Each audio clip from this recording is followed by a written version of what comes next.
जिज्ञासु मित्रों, बहुत बहुत अभिनंदन है। स्वागत है आप सभी का दिव्य सृजन में। तो श्रीमद् भगवत गीता की इस चर्चा को हम आगे बढ़ाते हुए चर्चा करेंगे आज। और आज का जो विषय है वह है संसार को जीतने का तरीका। भला कोई संसार को कैसे जीत सकता है? कोई विश्व विजयी भला कैसे बन सकता है?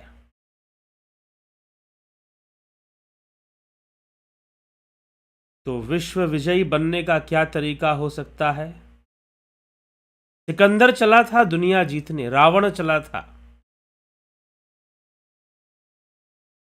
लेकिन दुनिया जीत तो नहीं पाए। दुनिया जो है वो जीत नहीं पाए।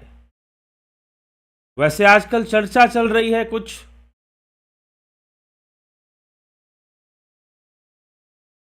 लोग चर्चा कर रहे हैं कुछ कुछ विषयों पर।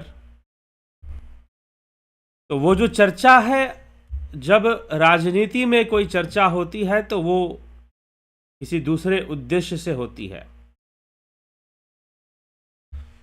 उसे लेकर हम ना प्रभावित हों, लेकिन लोग प्रभावित होते हैं। और प्रभावित होकर प्रश्न करते हैं, इतना प्रभावित होने की क्या जरूरत है भाई?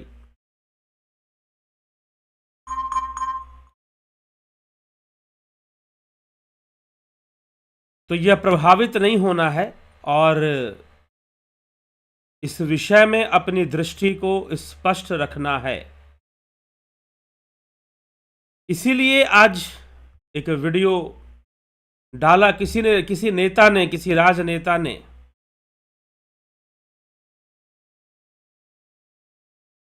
कुछ बात कह दिया कि रामचरितमानस में, रामायण में ऐसी चर्चा तुलसीदास जी करते हैं, जाति पात कुल धर्म बढ़ाई, क्षमा करे, ढोल गवार शूद्र पशु नारी, ढोल गवार सकल ताड़ना के अधिकारी, कुछ ऐसी चर्चा हुई। लेकिन तुलसीदास तो यह भी कहते हैं कि जाति पाति कुल धर्म बढ़ाई, धन बल परिजन गुण चतुराई, भक्तिहीन नर सोहई कैसा, बिनु जल बारिद देखिए जैसा। यहां तो यह भी लिखा हुआ है। भगवान श्री कृष्ण भी 9वें अध्याय में, या 9वें क्या 5वें अध्याय, आज की चर्चा में भी मिल जाएगी ये चर्चा कि श्री कृष्ण क्या कहते हैं एक योगी के लिए, उसकी दृष्टि कैसी होती है, किस तरह की होती है। तो किसी नेताजी ने कह दिया ढोल गवार शूद्र पशु नारी, ऐसा वर्णन रामचरितमानस में है। लेकिन रामचरितमानस में सिर्फ इतना ही लिखा हो ऐसा तो नहीं है। रामचरितमानस में सिर्फ इतनी ही बात लिखी हो ऐसा तो नहीं है। और जब ऐसा नहीं है तो जो बाकी बातें हैं, तो क्या हम उसको नकार देंगे? और वैसे तो श्रीमद् भगवत गीता में भी भगवान श्री कृष्ण चतुर्वर्ण का प्रयोग करते हैं, 4 वर्णों के बारे में बताते हैं, 4 वर्णों के गुण और कर्म भी बता रहे हैं। तो गुण कर्म विभाग की व्याख्या करने के लिए वो 4 कर्मों का गुण और कर्म भी बता रहे हैं। ये इस प्रकृति के अंदर गुण कर्म का विभाग कैसे होता है, किस प्रकार से होता है, तो वो वहां पर बता रहे हैं। तो प्रकृति के अंदर जो 3 गुणों से अपना कार्य कर रही है, त्रिगुणी माया है, वह किस ढंग से कार्य करेगी, यह तो होगा ही होगा, संभव ही है। और श्री रामचरितमानस जो कि एक आध्यात्मिक ग्रंथ है, लेकिन उसका आधार श्री राम कथा है। उसका आधार क्या है? श्री राम कथा है। तो कथा के अंदर जब कथा चलेगी तो कुछ प्रसंग चलेंगे और उन प्रसंगों के अनुकूल बातें लिखी जाएंगी। जब रावण कुछ बोलेगा तो रावण जैसी बात बोलेगा, रावण जैसी बात बोलेगा, जहां एक तरफ भगवान राम हैं, एक तरफ राम की, अगर आप रामचरितमानस पढ़ते हैं तो राम की भी विचारधारा है, उसमें रावण की भी विचारधारा है, दोनों ही विचारधाराएं हैं।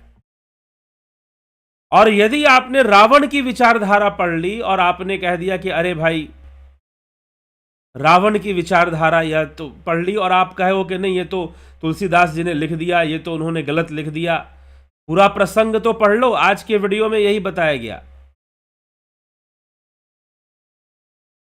पूरा प्रसंग तो पढ़ लो कि पूरा प्रसंग क्या चल रहा है, क्या लिखी जा रही है। इसीलिए मैं कहता हूं श्रीमद् भगवत गीता में भी किसी भी श्लोक का अर्थ आप स्वतंत्र रूप से नहीं निकाल सकते। अगर स्वतंत्र अर्थ निकालेंगे तो आप निश्चय ही अर्थ निकालने में कुछ ना कुछ गड़बड़ कर जाएंगे। जब आप श्रीमद् भगवत गीता का अर्थ निकालते हैं तो किसी श्लोक का स्वतंत्र अर्थ नहीं निकाल सकते, क्योंकि यह एक चर्चा है, एक डिस्कशन चल रहा है श्री कृष्ण और अर्जुन के बीच में। तो किसी भी श्लोक का स्वतंत्र अर्थ नहीं हो सकता। हमें यह देखना पड़ेगा कि अर्जुन का प्रश्न क्या है और उस प्रश्न में कृष्ण किस प्रकार से उत्तर दे रहे हैं, और उत्तर देते हुए कौन कौन सी कड़ियों को जोड़ रहे हैं, यह हमें समझना पड़ेगा। अगर हम उस सीक्वेंस को नहीं ध्यान देंगे, अपनी मन मर्जी का अर्थ निकालेंगे, तो अनर्थ ही होगा। और श्रीमद् भगवत गीता में यह अनर्थ होता आया है, लेकिन एक विशेषता है, चाहे वो श्रीमद् भगवत गीता की बात हो, चाहे वो तुलसी कृत रामचरितमानस की बात हो, कि कम से कम श्रीमद् भगवत गीता और उपनिषद और योग शास्त्र जैसे जो हमारे शास्त्र हैं, उनमें तो विशेष रूप से उनकी सीमा निश्चित है कि इसमें इतने ही सूत्र हैं और ऐसी ही बातें की गई हैं। उनकी सीमा निश्चित है। हां, अगर हम पढ़ेंगे नहीं, अगर हम उस पर विचार नहीं करेंगे, अगर हम मनन नहीं करेंगे और निजी अर्थ लेने का प्रयास करेंगे, तो निश्चय ही गड़बड़ हो जाएगा। और श्रीमद् भगवत गीता में यही दुर्घटना घटी है। श्रीमद् भगवत गीता की व्याख्या करते हुए कई लोग निजी अर्थ ले लेते हैं। अब वो हो सकता है किसी संस्थान या कोई संप्रदाय, कोई सेक्ट जो कि रिलीजियस है, या फिर हमारे देश में कई संस्थाएं हैं अध्यात्म धर्म के नाम पर, तो उनका अपना एक रिलीजियस व्यू जो है उस ढंग से वो एक मान के चल रहे हैं कि भाई ऐसा होता है तो ऐसा होता है। ठीक, तो उसके अनुसार वो अपना अर्थ निकाल देंगे। लेकिन इसीलिए मैं श्रीमद् भगवत गीता की व्याख्या करता हूं, तो फिर सीधा मैं यही, पहली बात तो आप यह समझ लो कि यह श्री कृष्ण और अर्जुन का संवाद है। श्री कृष्ण भी राजसी हैं, अर्जुन भी राजसी हैं। अपने वेश में श्री कृष्ण परमात्मा हैं, वह एक अलग विषय है, लेकिन व्यवहारिकता में वो क्या हैं? एक राजा हैं, अर्जुन भी वही है। महाभारत की पहले की घटना हम उसको छोड़ नहीं सकते कि चीजें कैसे आगे बढ़ रही हैं। युद्ध का प्रारंभ हो रहा है और फिर दोनों के बीच में चर्चा शुरू होती है। अब जो चर्चा शुरू होती है, तत्व चर्चा, जो ज्ञान की चर्चा जो शुरू होती है, वो बिल्कुल साधारण मनुष्य को प्रेरित करने के लिए है। लेकिन यह चर्चा कृष्ण अर्जुन के बीच है, तो अर्जुन के जो संशय हैं, अर्जुन भी कोई साधारण व्यक्ति नहीं है, बहुत पढ़ा लिखा, बहुत विद्वान तपस्वी वह है। अपने समय के अनुकूल वह बहुत ही विद्वान है, इसलिए उसके प्रश्न भी सरल प्रश्न नहीं है। कर्म संन्यास और कर्म योग का अंतर वो पूछ रहा है, कभी ज्ञान और भक्ति का अंतर पूछ रहा है, कभी निराकार साकार का अंतर पूछ रहा है श्रीमद् भगवत गीता में। तो जब भी हम श्रीमद् भगवत गीता के श्लोकों का अर्थ निकालते हैं, तो हम इंडिपेंडेंट मीनिंग अगर निकालेंगे तो निश्चय ही गड़बड़ होगा। यही बात मैं कहता हूं, जहां पर भगवान ने कहा है कि सर्वधर्मान परित्यज्य मामेकम शरणम व्रज अहम त्वाम सर्व पापेभ्यो मोक्षयिष्यामि मा शुचा। इस श्लोक का अर्थ हम स्वतंत्र नहीं निकाल सकते। हमें पीछे देखना पड़ेगा कि स्वधर्म किसको कहा जा रहा है, पीछे के श्लोकों में श्री कृष्ण अर्जुन को क्या समझाते आए हुए हैं और किस हेतु यह बात कह रहे हैं। नहीं तो क्या है, इस्तेमाल करना है। गुरुजी लोग श्लोक ले लेते हैं, सुना देते हैं और सुना देते हैं तो श्रोताओं को लगता है अरे भाई ये तो श्रीमद् भगवत गीता से बता रहे हैं, स्वयं कृष्ण की वाणी बता रहे हैं कि सर्वधर्मान, सब कुछ त्याग कर कर शरण में, तो गुरु ही तो कृष्ण रूप है, तो अब शरण में चले जाना चाहिए। किस ढंग से श्रीमद् भगवत गीता है और किस ढंग से उसको इंटरप्रेट कर दिया जाता है।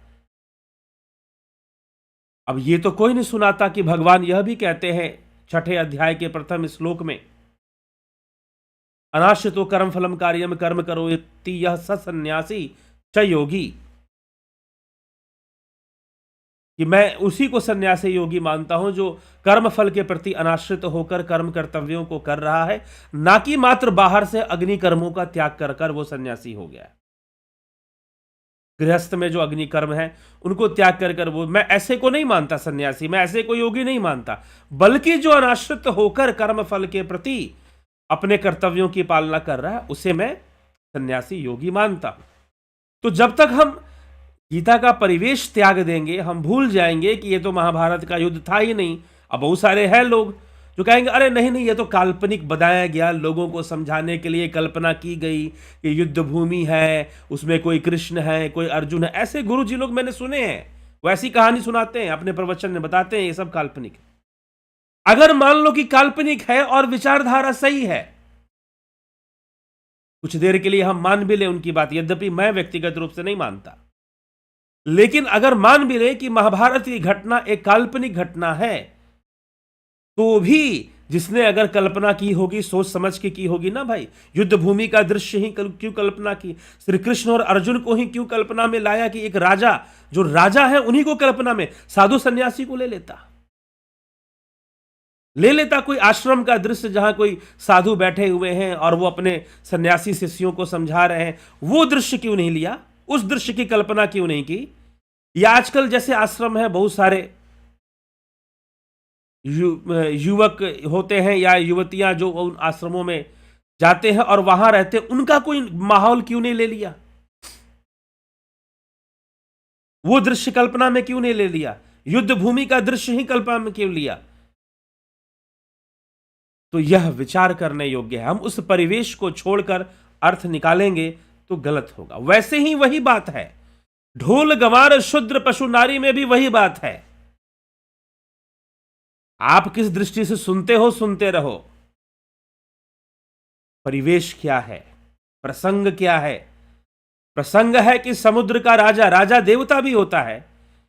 देवता का कॉन्सेप्ट क्या है, देवता आर नॉट एंजल्स, देवता आर नॉट एंजल्स। लेकिन हमारे देश में सनातन धर्म के नाम पर कार्य करने वाली धार्मिक संस्थाएं हैं, ऐसे लोग हैं जो बोलते हैं देवता आर एंजल्स। कमाल है भैया। क्या मीमांसा पढ़ा आपने, वैदिक दर्शन क्या आपने अध्ययन किया। समस्या तो यही है कि सबसे आसान काम है गुरु बनना, वाक पटुता चाहिए। कुछ नई बात बतानी शुरू कर दो, कुछ नया रूप लेकर आ जाओ, कोई नई मान्यता रखनी शुरू कर दो। और जो सांख्य है, योग है, वेदांत है, मीमांसा, न्याय, कुछ उस पर ध्यान देने की जरूरत नहीं है, उसके साथ जोड़ने की कोई आवश्यकता भी नहीं है। पिछले कई वर्षों में हमारे देश में ऐसे ही गुरुओं का बोलबाला रहा और लोग जुड़ते गए। अब वो बड़ी बड़ी संस्थाओं का रूप धारण कर चुके हैं। तो देवताज आर नॉट एंजल्स। देवता एंजल नहीं होते मेरे भाई, पहले तो ये समझ लो। अगर एंजल होते तो माता पिता को हम देवता नहीं बोलते, अतिथि देवो भव नहीं कहते हम। ठीक, इस जीवन को सुंदर बनाने में, इस जीवन को चलाने में जितनी भी शक्तियां कार्य कर रही हैं, सब देव शक्ति कही गई है। इसीलिए उपनिषदों में इंद्रियों को भी देवता माना गया है। नेत्र को नेत्र और नेत्र का देवता ऐसा भी कहा गया है। वायुदेव, अग्निदेव, ये तो तत्व है, तत्वों को भी देवता, भावों को भी देवता, विद्या का भाव, शक्ति का भाव, उनके भी देवता। विद्या के भाव सरस्वती, शक्ति के भाव से दुर्गा। वैसे ही राजा को भी देवता माना जाता है। तो यहां पर समुद्र भी एक राजा के रूप में है, जिनका साम्राज्य समुद्र के ऊपर फैला हुआ है, जल के क्षेत्र में, सागर के क्षेत्र में। उन्हीं से भगवान मार्ग मांगना चाहते हैं। तो पहले प्रार्थना, देवरूप हैं तो उनसे प्रार्थना की जाती है। नहीं मानते हैं, भगवान अपना, श्री रामचंद्र जी अपना धनुष निकालते हैं, अग्नि बाण का संधान करते हैं कि सुखा दूंगा। फिर वो त्राही त्राही करते आते हैं कि भाई नहीं समझ पाया था मैं, गलती हो गई, मुझे लगा प्रार्थना कर रहे हैं तो कमजोर लोग होंगे। जब आ गए तो अपनी सफाई देने लगे और सफाई देते हुए बोल गए, ढोल गंवार शूद्र पशु नारी। यह उसकी विचारधारा है, ऐसे व्यक्ति की विचारधारा है जिसको धर्म और अधर्म से मतलब नहीं होता। वो शक्ति का पक्ष ढूंढता है और उसके पक्ष में चला जाता है। अच्छा ठीक है, ये आदमी पावरफुल है तो इसके साथ हो जाते हैं, वो पावरफुल होगा तो उसके साथ हो जाएंगे, उनका गुणगान कर देंगे। और वैसे भी दक्षिण में तो रावण का साम्राज्य समुद्र पर भी था। तो उस प्रसंग को वहां पर बताया गया है। तो प्रसंग के अनुसार हम उसके अर्थ को समझें और ये हम आकलन कर लें कि कहां राम की विचारधारा है। अब जैसे बहुत सारी बात है, वर्ण शंकर की लोग बात करते हैं, श्रीमद् भगवद गीता में आता है, लेकिन ये वर्ण शंकर की शिकायत कौन कर रहा है? अर्जुन कर रहा है। यह अर्जुन की सोच है। अर्जुन की सोच को आप कृष्ण की सोच मत बनाइए। आप ये मत कह दीजिए कि गीता में ऐसा लिखा हुआ है। आप पहले पढ़िए उसे कि वह अर्जुन उवाच है कि कृष्ण उवाच है। तो जहां पर वर्ण शंकर की व्याख्या अर्जुन के द्वारा हो रही है, ना कि भगवान कृष्ण के द्वारा हो रही है, तो उसे हम कृष्ण का उपदेश नहीं मान सकते। ठीक है, गीता में लिखा हुआ है, लेकिन हम कृष्ण का उपदेश थोड़ी ना मान लेंगे। तो इसीलिए कृष्ण का उपदेश क्या है उस पर हम ध्यान देंगे, तो हम कहेंगे कि हां, यह गीता का उपदेश कहा जाएगा। तो रामायण की विचारधारा भी वैसे ही ली जाएगी। जो श्री रामचंद्र जी जब माता शबरी के पास जाते हैं और जब वो सारी बात कहते हैं, तो वो हम लेंगे ना कि वहां पर वो कहते हैं कि जात पात कुल धर्म बढ़ाई, चाहे जाति पाति तुम्हारी कुछ भी हो, वो सब माता शबरी से कहते हैं। धन बल परिजन गुण चतुराई, भक्तिहीन नर सोहई, कैसा बिनु जल बारिद देखिए जैसा। जब श्री रामचंद्र जी अपने मुख से पहले ही ये कह चुके हैं, तो अब बात वहां पर समाप्त हो जाती है कि, और दूसरी बात, ये जो ढोल गंवार शूद्र पशु नारी है, ये समुद्र देव कह रहे हैं या समुद्र के राजा कह रहे हैं, ना कि रामचंद्र जी बोल रहे हैं। बस इतना सा ही अंतर है, क्योंकि समाज में अगर कोई गलत प्रचार हो रहा है, चाहे वो किसी राजनेता के द्वारा हो रहा हो, चाहे वो किसी के द्वारा हो। पीछे कोई बौद्धों को लेकर प्रश्न किया कि किसी नेताजी ने कोई बौद्ध बनाना शुरू कर दिया है, तो आप उस पर थोड़ा बोल दीजिए, बता दीजिए। तो मैंने बोला था उसके ऊपर भी। तो यह विषय आ जाता है। इसलिए रामचरितमानस पे वैसे पूरी व्याख्या है, प्लेलिस्ट है, उसको दोबारा से हम एक बार पूरी प्लेलिस्ट को हम चलाएंगे। यद्यपि वो पहले हमने व्याख्या की है, अब YouTube जो है वो पुराने वीडियोस के व्यूज रोक देता है, उसका रिकमेंडेशन रोक देता है, व्यूज रोक देता है। तो इनको हम रिपीट करके चलाने की भी एक प्रथा शुरू कर रहे हैं, एक परंपरा शुरू कर रहे हैं कि वीडियोस को रिपीट कर कर भी चलाया जाएगा। क्योंकि YouTube तो व्यूज रोक देता है, रिकमेंडेशन रोक देता है उसका, तो उसको करंट में रखना जरूरी होता है। ठीक है, तो यह विषय हमें, जब हम शास्त्रों का अध्ययन करें तो इस ढंग से अध्ययन करें, इस विषय को हम जरूर समझें कि उसकी प्रासंगिकता है कि नहीं है, वो किस तरह से चल रहा है। इसीलिए नहीं तो 4 श्लोक गीता में हम सुना दे, क्या दिक्कत है। एक एक श्लोक पर चिंतन मनन करने की आवश्यकता क्या है। तो विवेकी बने। अब वो समय आ गया है, अगर सनातन धर्म को जागृत करना है तो हमें गंभीरता से ही अध्ययन करना होगा, गंभीरता से ही अध्ययन करना होगा। संस्कृत भाषा को भी थोड़ा सीखना समझना होगा और इसका विकास करना होगा। इस क्षेत्र में भी भविष्य में हम जरूर कुछ करने का प्रयास करेंगे। मैं ये कहूं कि मुझे बहुत अच्छी संस्कृत आती है, ऐसी कोई बात नहीं है। बस अध्ययन करते करते कुछ कुछ कुछ कुछ जानने लगा, कुछ कुछ कुछ कुछ जानता गया, बस इतना ही है। डिकोड करना, हम किसी चीज को हम डिकोड करते हैं, श्लोकों को, सूत्रों को, तो उसके परिवेश में को देखते हुए उसमें क्या लिखा गया है, कैसे बताया गया है, फिर हम उसको बताते हैं, उसकी चर्चा करते हैं। ठीक है, तो यह सब विषय जो लिया जा रहा है उसका अर्थ उसी ढंग से निकाला जा रहा है। जिस तरह से श्रीमद् भगवद गीता में श्लोकों का अर्थ दिया जा रहा है आपको, उसी आधार पर यह अलग हो सकता है। आप शायद साधक संजीवनी पढ़ें या कुछ पढ़ें, उनसे थोड़ा डिफरेंस आ जाएगा, क्योंकि हम ये नहीं भूलते कि कृष्ण भी वहां पर योद्धा हैं और अर्जुन भी योद्धा हैं। जो परिवेश है, जो ग्राउंड है, जो भूमिका है श्रीमद् भगवद गीता के, उसको छोड़कर उसका अर्थ क्यों निकालते हो। इसलिए दिनकर ने कहा कि भाई जो गीता में भी त्रिपिटक निकाय ढूंढते हैं, कतली गढ़वाकर, तलवार गलाकर कतली गढ़ते हैं, कुछ इस तरह की बात उन्होंने लिखी है परशुराम की प्रतीक्षा में। तो श्रीमद् भगवद गीता को लोग ऐसा बना देते हैं, जबकि Shrimad Bhagavad Gita is the best life teaching एक आम मनुष्य के लिए, चाहे वो आर्मी मैन हो, चाहे वो फौजी हो, पुलिस वाला हो, उनको लिए तो सबसे ज्यादा जरूरी है गीता को ध्यान से पढ़ना, क्योंकि एक युद्ध भूमि में ये सारी बातें हो रही हैं। अभी मैं पीछे मुंबई गया था, तो वहां पर मुंबई पुलिस के साथ वार्तालाप और वहां पर स्ट्रेस मैनेजमेंट और मेडिटेशन, ध्यान पर चर्चाएं हुई। उसमें भी मैंने यही कहा कि आप गीता को एक धार्मिक ग्रंथ मानकर ही मत पढ़िए, क्योंकि जैसे ही बात धार्मिक ग्रंथ की आती है आप बिल्कुल फॉर्मल हो जाते हैं, औपचारिक हो जाते हैं।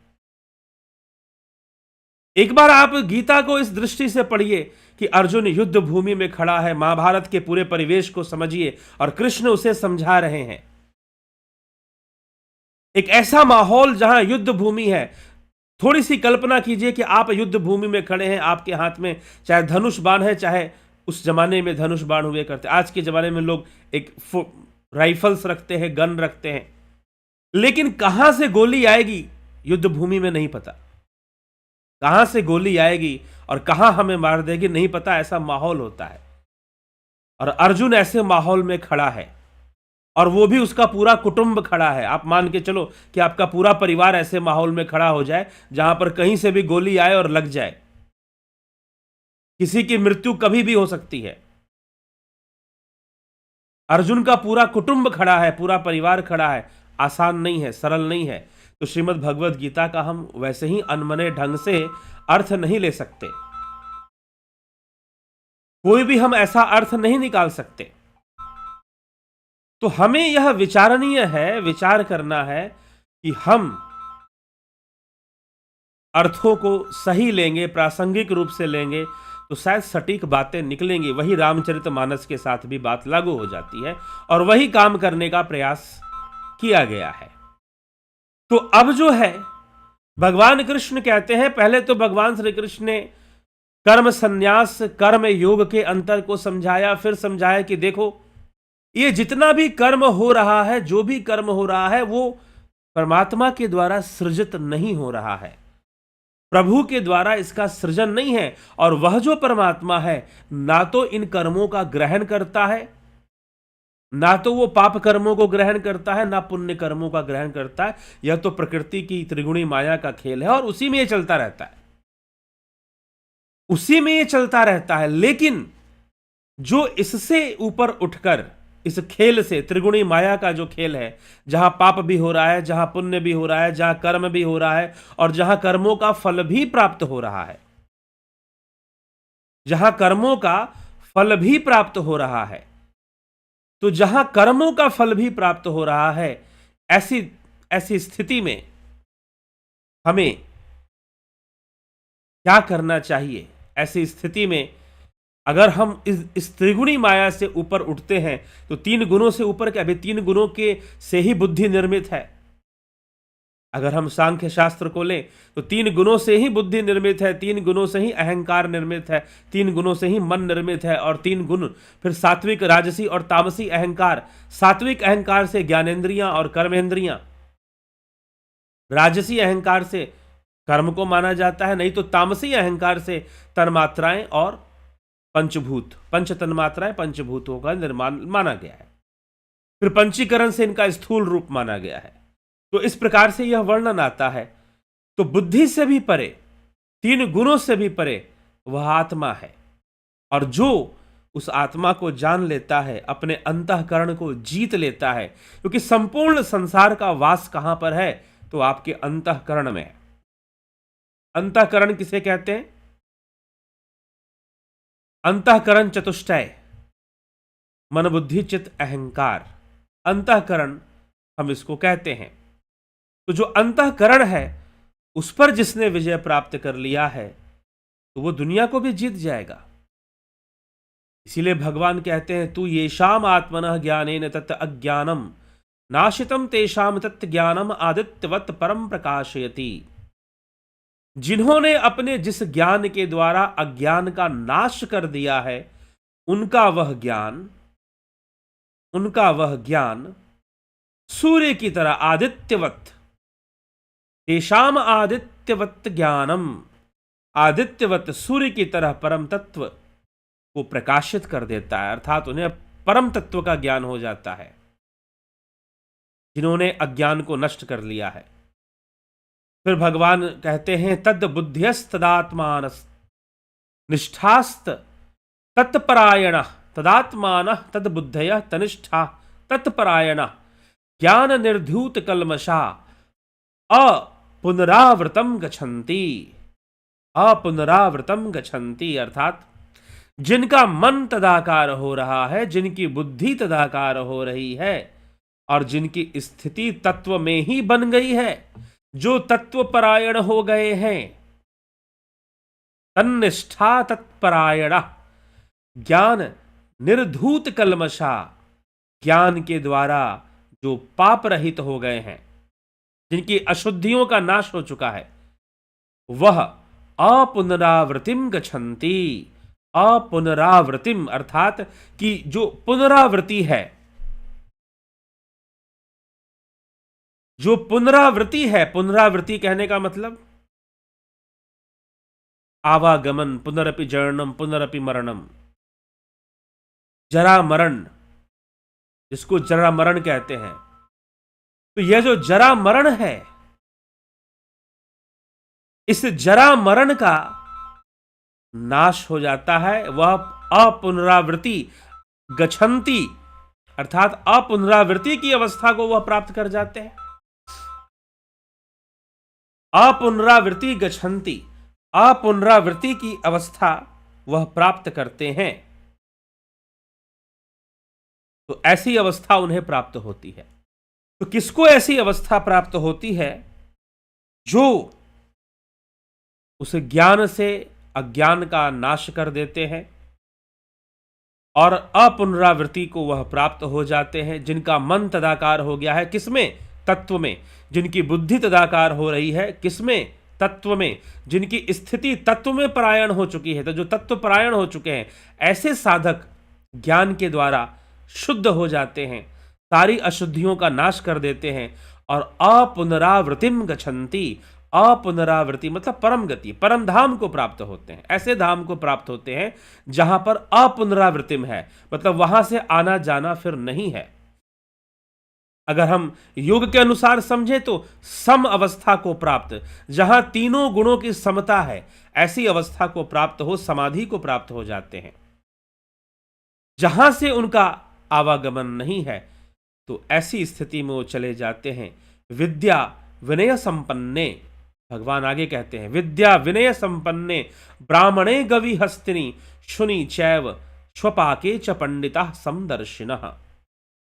ज्ञानी महापुरुष विद्या विनय युक्त ब्राह्मण में और चांडाल में तथा गाय में, हाथी में, कुत्ते में भी समरूप तत्व को देखता है।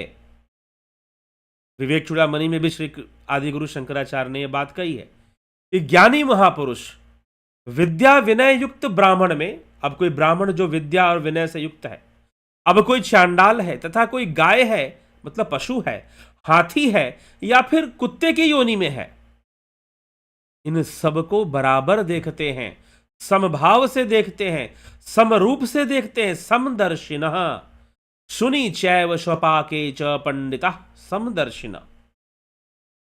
विद्या विनय संपन्ने ब्राह्मणे गवी हस्तिनी शुनि चैव स्वपाके च पंडिता समदर्शिना, कि ऐसे ज्ञानी जन, यहां पर दो शब्द है, एक तो ब्राह्मण और एक पंडिता। यहां पर जो ब्राह्मण शब्द का प्रयोग हुआ है वो ब्राह्मण वर्ण के लिए हुआ है, और यहां पर जो पंडिता शब्द प्रयोग हुआ है वो किसी ज्ञानी व्यक्ति के लिए हुआ है। ठीक है, पीछे भी भगवान श्री कृष्ण ऐसा कर चुके हैं। यस्व सर्वे समारंभा ज्ञान संकल्प वर्जिता ज्ञान अग्नि दग्ध कर्मानु तमाहु पंडितम बुधा, उन्हें तुम पंडित जानो जो ज्ञान अग्नि में कर्मों का दहन कर सकते हैं। यह पहले भी श्री कृष्ण ऐसा समझा चुके हैं, पहले भी कह चुके हैं पंडित शब्द का प्रयोग।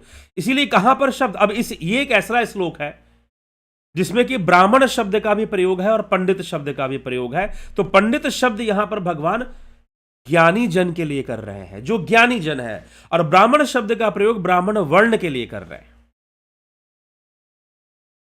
यह अंतर समझिएगा, नहीं तो फिर अर्थ का अनर्थ होगा। ठीक है, तो यहां पर ये जो दो शब्द है, विद्या विनय संपन्ने, अर्थात जो विद्या और विनय से संपन्न ब्राह्मण है, विद्या विनय संपन्ने ब्राह्मणे गवी हस्तिनी। ज्ञानी महापुरुष जो पंडित जन है उनकी विशेषता क्या है ये बता रहे हैं। शुनि चैव स्वपाके च पंडिता समदर्शिना, कि जो ज्ञानी व्यक्ति, जो तत्व ज्ञानी है, उसके लिए पंडित शब्द का प्रयोग हुआ है। जो ज्ञानी है वह विद्या विनय युक्त ब्राह्मण में, चांडाल में, गाय में, हाथी में और कुत्ते में, इन सबको समरूप से देखता है, इन सबको समरूप से देखता है।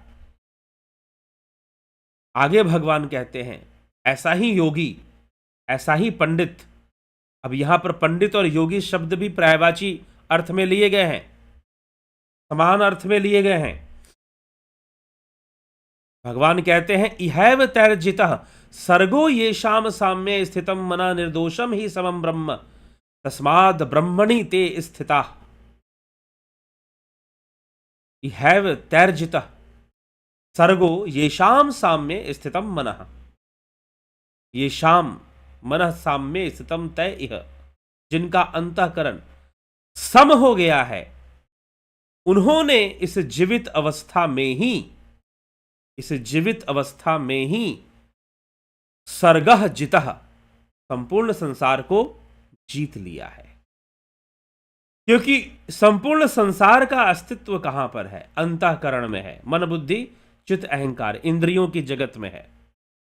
तो जिन्होंने अपने अंतःकरण को जीतकर सम अवस्था में स्थित हो गए हैं, जिनका अंतःकरण, जिनका मन येषाम मनः साम्ये स्थितम, जिनका अंतःकरण समता में स्थित है, उन्होंने इस जीवित अवस्था में ही, इसी अवस्था में तय इह एव सर्गः जितः ही ब्रह्म निर्दोषम समम तस्मात् ते ब्रह्मणि स्थिता। उन्होंने संपूर्ण संसार को जीत लिया है, वह जीवन मुक्त हो गए हैं, क्योंकि ब्रह्म निर्दोष है, सम है, इसलिए वह ब्रह्म में स्थित है। जो सम अवस्था है वही ब्रह्म की अवस्था है। जहां तीनों गुण सम अवस्था में चले गए हैं वही ब्रह्म की अवस्था मान्य है, उसी को ब्रह्म की अवस्था कही गई है। तो हमें सम की अवस्था में चले जाने से, अर्थात अपने इंद्रियां जो कि तीन गुणों से प्रेरित होती हैं, मन भी तीन गुणों से प्रेरित होता है, बुद्धि भी तीन गुणों से प्रेरित होती है, लेकिन वो आत्मा, वह ब्रह्म तीन गुणों से प्रेरित नहीं होता, वह स्वप्रेरित है। वह 3 गुणों से प्रेरित नहीं होता। बुद्धि 3 गुणों से प्रेरित होती है, मन 3 गुणों से प्रेरित होता है, अहंकार 3 गुणों से प्रेरित होता है, लेकिन वह आत्मा कभी भी 3 गुणों से प्रेरित नहीं होता। ठीक है। इसीलिए जिसने उस आत्मा में, आत्म तत्व में अपनी स्थिति बना ली, जो वहां जाकर तत्व में स्थित हो गया, जो तत्व परायण हो गया, वह समअवस्था को प्राप्त कर जाता है। वह जीते जी संसार को जीत लेता है। क्योंकि संपूर्ण संसार का अस्तित्व है कहां पर? कहां पर है? आपके चित्त में ही तो है, आपके अंतःकरण में ही तो है। अद्वैत सिद्धांत भी इसकी पुष्टि करता है, विज्ञानवाद, बौद्ध दर्शन, वह भी इसकी पुष्टि करता है। पीछे हमने एक और दार्शनिक, पाश्चात्य दार्शनिक बर्कले, जॉर्ज बर्कले, वो भी इसकी पुष्टि कर रहा है। एसे एस्ट परसीपी, to be is to be perceived. वही वस्तुएं अस्तित्व हैं जिनका हम अनुभव करते हैं। और सच पूछो तो यह जगत हमारे अनुभव का जगत है, ना कि यह वास्तव में ऐसा है। जो इंद्रियां हमें इंफॉर्मेशन दे रही हैं वही हमारी दुनिया है, और उसी के खेल में हम खेलते हैं, लड़ते हैं, मरते हैं, जीते हैं, खाते हैं, पीते हैं। तो अंतःकरण का विजय होने से संसार का विजय होता है, संसार को हम जीत लेते हैं।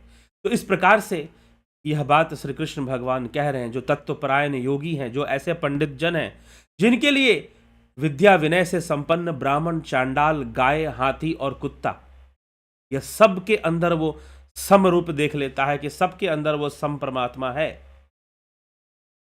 सबके अंदर ब्रह्म की उपस्थिति है, वो उस ब्रह्म से जुड़ जाता है, जान जाता है।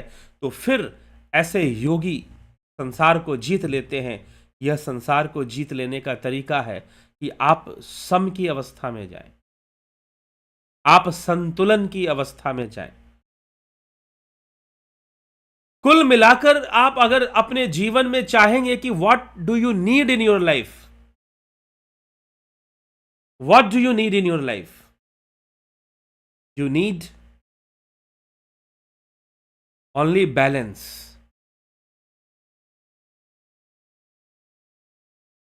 बैलेंस आपको चाहिए, संतुलन चाहिए। और संतुलन किसका? 3 गुणों का। शरीर के स्वास्थ्य में हमें संतुलन चाहिए। किसका संतुलन चाहिए? कफ, वात, पित्त का। बैलेंस कंडीशन होगा तो हम उत्साहित रहेंगे, अच्छे भावना में रहेंगे। यह संतुलन की ओर आगे बढ़ना ही तो योग मार्ग पर बढ़ना है। और इसी से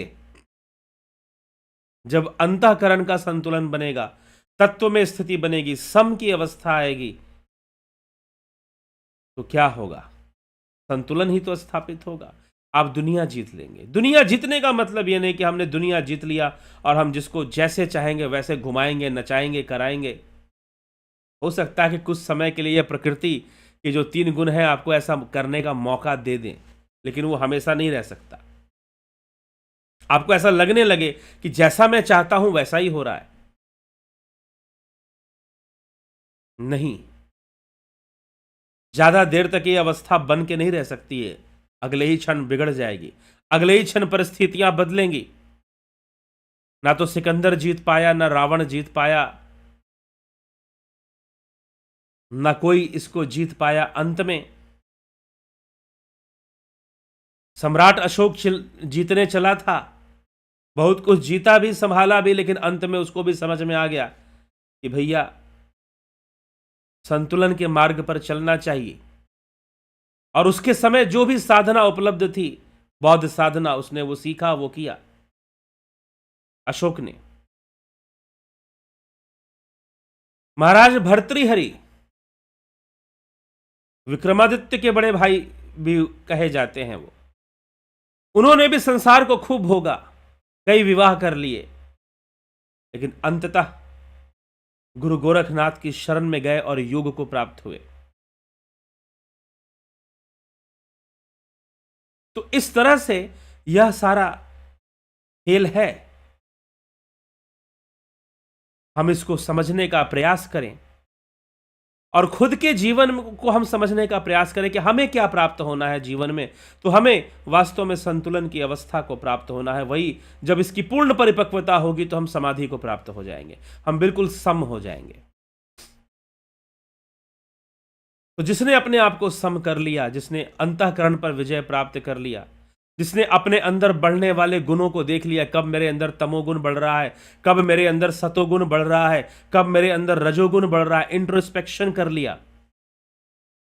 बढ़ना जरूरी भी है कि नहीं जरूरी है, जरूरत से ज्यादा तो नहीं बढ़ रहा है। अगर जरूरत से ज्यादा बढ़ रहा है तो फिर समस्या आ जाएगी, संतुलन बिगड़ेगा और हम दुखी हो जाएंगे किसी न किसी कारण से। इसलिए यह संतुलन बिगड़ना नहीं चाहिए, संतुलन बिगड़ना नहीं चाहिए, हमें संतुलन में रहना चाहिए। हमारा मेंटल संतुलन बना रहेगा तो फिजिकली बनेगा, हार्मोनल बैलेंस भी बना रहेगा। फिर हार्मोनल बैलेंस भी बना रहेगा। कैसे? मेडिटेशन के प्रैक्टिस से, कोई गलत आदत से नहीं, ध्यान रखिएगा। क्योंकि आजकल क्या है कि हार्मोन्स, देखिए साइंस है, साइंटिफिक नॉलेज है, यूज कैसे भी हो सकता है। हमारी बॉडी में हैप्पी हार्मोन्स होते हैं, डोपामीन होता है, सेरोटोनिन होता है, जो माइंडफुलनेस का एक्सपीरियंस हमें करवाता है। ठीक है, वो कुछ अच्छे प्रैक्टिस से भी हमें मिल सकता है। मेडिटेशन करें, योग करें, प्राणायाम करें, नाड़ी शोधन क्रिया और भस्त्रिका प्राणायाम हम करें, एक माइंडफुलनेस फील होगा, सेरोटोनिन सिक्रीट होगा, ऐसे भी सिक्रीट हो सकता है। लेकिन कुछ लोग कहते हैं, कुछ दवाइयां भी दे देते हैं कि आप इन दवाइयों को खाओ तो आपके बॉडी में सेरोटोनिन हमेशा रहेगा और आप हमेशा प्रसन्न रहेंगे, खुश रहेंगे। कभी ऐसी गलती मत करना। वो दवाइयां ड्रग्स होती हैं, बाद में आदत पड़ जाती है। जो नशा होता है, जो ओपियम जिसको हम कहते हैं, अफीम, हीरोइन, ये सब यही काम करते हैं, आपके बॉडी में डोपामीन की मात्रा को बढ़ा देंगे, आपको हैप्पी फील होगा। हैप्पी हार्मोन उनका नाम है। तो ड्रग बेचने वाले भी साइंटिफिक नॉलेज को यूज करते हैं आजकल, और जो डिप्रेशन में है, जो स्ट्रेस में है, उनको ड्रग एडिक्ट भी बना देते हैं। संभाल कर, बचकर, ठीक है। लेकिन अगर हम आत्मज्ञान की ओर अगर बढ़ते हैं, योग की ओर अगर बढ़ते हैं, तो सारी चीजों का बैलेंस बनाए रखना हमारे अंदर धीरे धीरे हम अपने अंदर विकसित कर लेते हैं कि हम चीजों को अपने बैलेंस में यथासंभव रखने का प्रयास करें। ठीक है, तो इस तरह से हमें विचार करना चाहिए। और इसीलिए ध्यान योग का कोर्स है, यह एक प्राकृतिक कोर्स है। ध्यान योग करने से भी हार्मोनल बैलेंस का विकास होता है, हार्मोनल बैलेंस बनता है।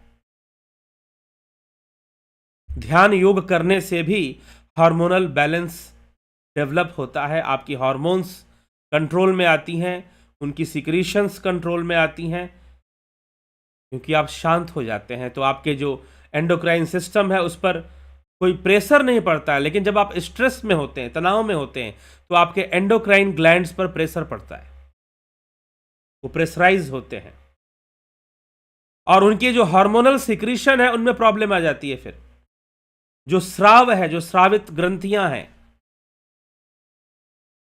जो स्राव करती हैं हार्मोन्स की, वो जो है उनमें जो है प्रॉब्लम आनी शुरू हो जाएगी।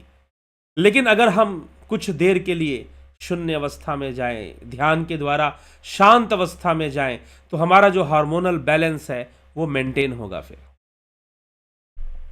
हमारा जो हार्मोनल बैलेंस है वो मेंटेन होगा। फिर और हार्मोनल बैलेंस मेंटेन होगा तो हमारी लाइफ मेंटेन होगी, हमारी थिंकिंग भी मेंटेन होगी। हैबिट्स भी कंट्रोल में आएंगी। तो इस तरह से ध्यान योग हमें बहुत हेल्प करता है अपने हार्मोन्स को बैलेंस में रखने के लिए। ध्यान योग हमें बहुत हेल्प करता है अपने हार्मोन्स को बैलेंस में रखने के लिए।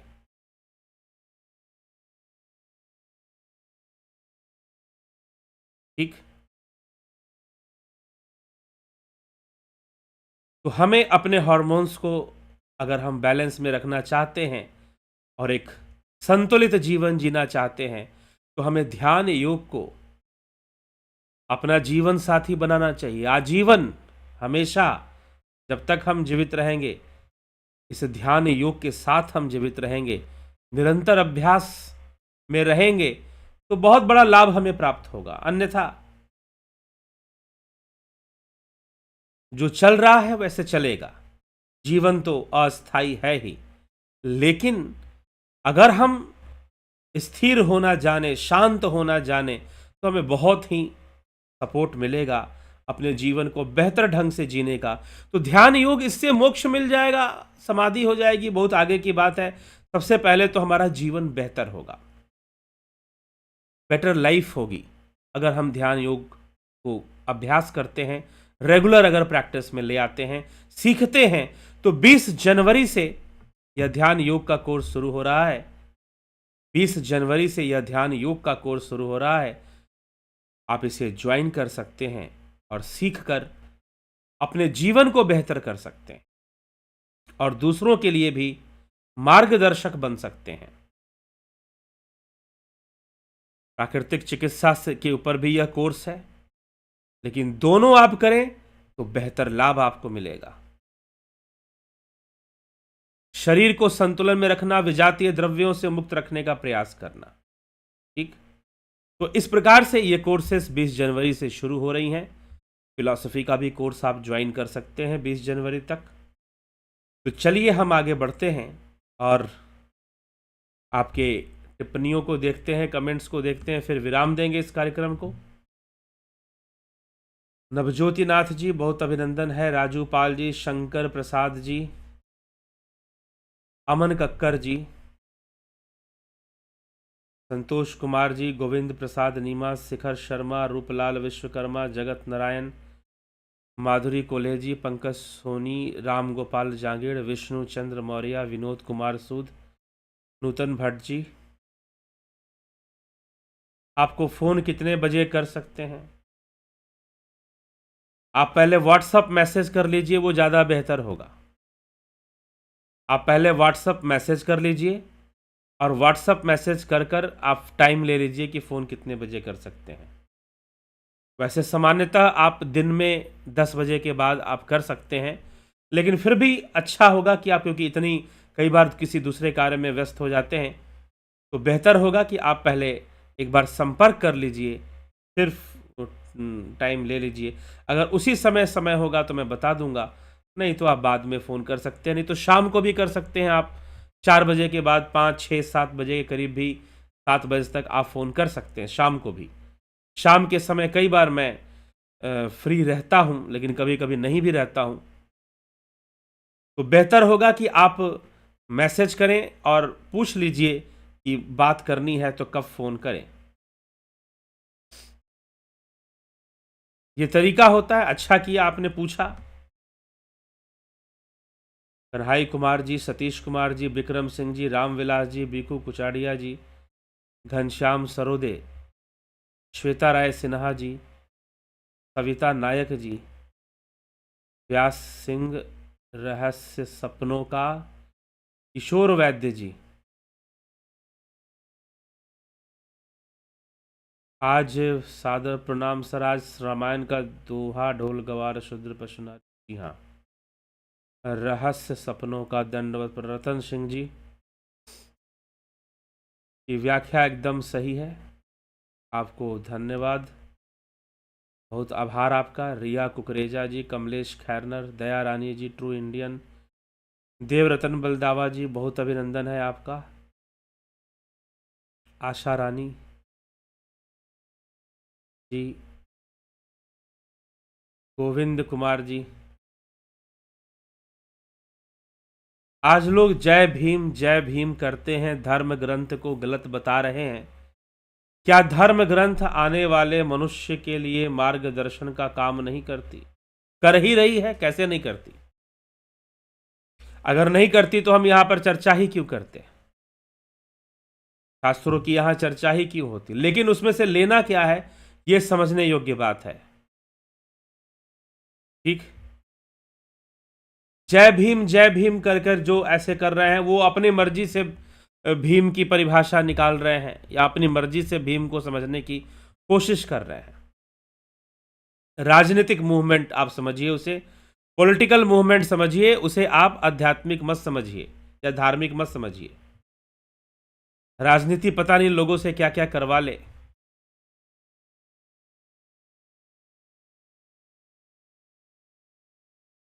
ठीक, यादव लव जी, भरत छबलानी जी, 1111। क्या माया और प्रकृति एक ही है? जी हाँ। जितेंद्र साहू, जय श्री राम, शर्मानंद पंडित जी, श्याम सुंदर तिवारी जी, विजय पाठक जी, कैलाश बड़े जी, बहुत बहुत अभिनंदन है आप सभी का। ठीक है, तो इसी के साथ हम आज के इस कार्यक्रम को विराम देंगे। कल फिर मिलेंगे लाइव चर्चा में 9 PM पर। कल फिर से मुलाकात होगी।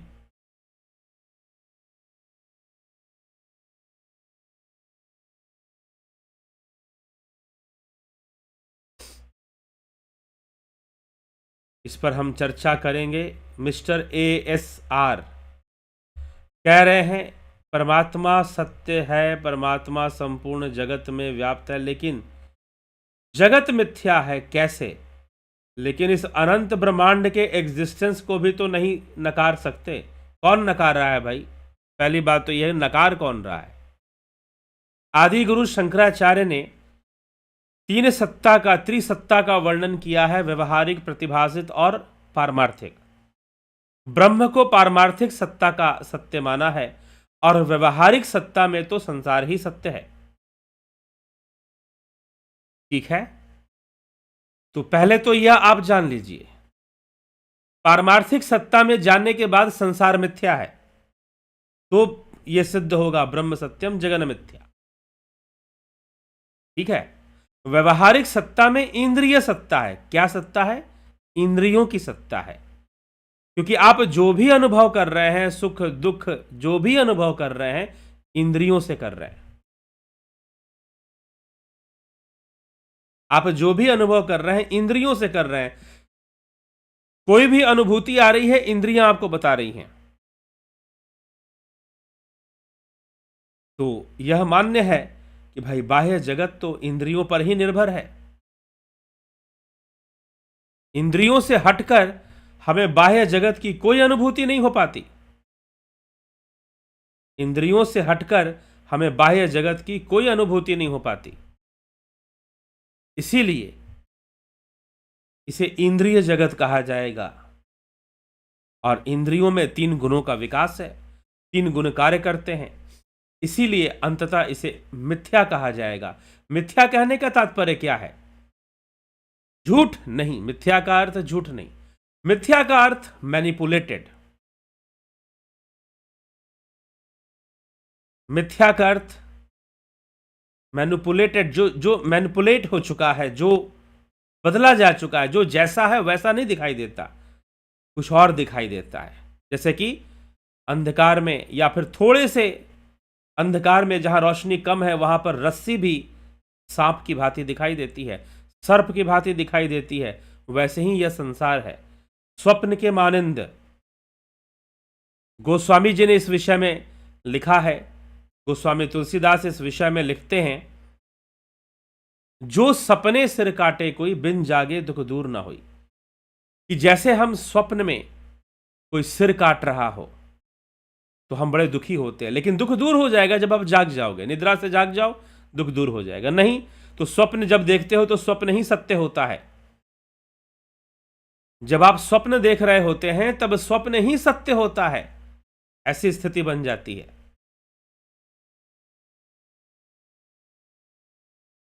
ठीक, लेकिन स्वप्न सत्य नहीं है।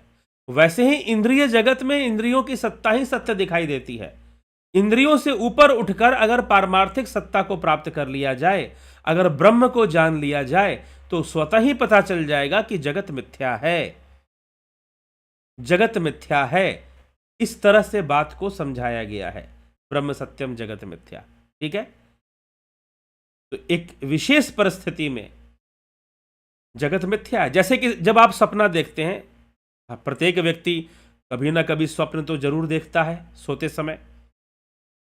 जब आप स्वप्न देखते हैं तो स्वप्न ही सत्य होता है, लेकिन यह स्वप्न है, यह पता कब चलता है? जब नींद से जाग जाते हो, तब पता चलता है कि अरे भाई ये तो मैं सपना देख रहा था, बड़ा बुरा सपना था या बड़ा अच्छा सपना था, लेकिन मैं सपना देख रहा था। लेकिन जिस समय देख रहा था या जिस समय देख रहे थे, उस समय वो झूठ नहीं था, वो सत्य था। उस समय वो सत्य था, उस काल का सत्य था। काल बदल गया, आप नींद से जाग गए तो वो सपना आपको अब असत्य लग रहा, अरे ये तो सपना था, सपने का क्या कहना। लेकिन जरा ध्यान दीजिए, जब आप देख रहे थे तो क्या वो सपना था? नहीं, वो सत्य था। वैसे ही संसार सत्य है इंद्रियों की जगत में, इंद्रिय अनुभूति में। इंद्रियों से परे जाकर, त्रिगुणी माया से परे जाकर जब ब्रह्म साक्षात्कार होता है, तब जाकर यह संभव हो पाता है कि आप इस जगत को मिथ्या समझ पाए, ब्रह्म ज्ञान हो, वास्तव में ब्रह्म ज्ञान हो, ऐसे ही सिर्फ कहने वाली बात में ब्रह्म ज्ञान नहीं। ठीक, तो जाकर फिर यह स्पष्ट हो जाएगा। चलिए, अनिमेश महतो जी, राम पुकुर चौधरी जी, तो इस चलते हैं, विराम देते हैं कार्यक्रम को। कल फिर मिलते हैं 9 PM लाइव चर्चा में, आप सभी से श्रीमद् भगवद गीता के आगे जो है महत्वपूर्ण विषयों को लेते हुए चर्चा करेंगे।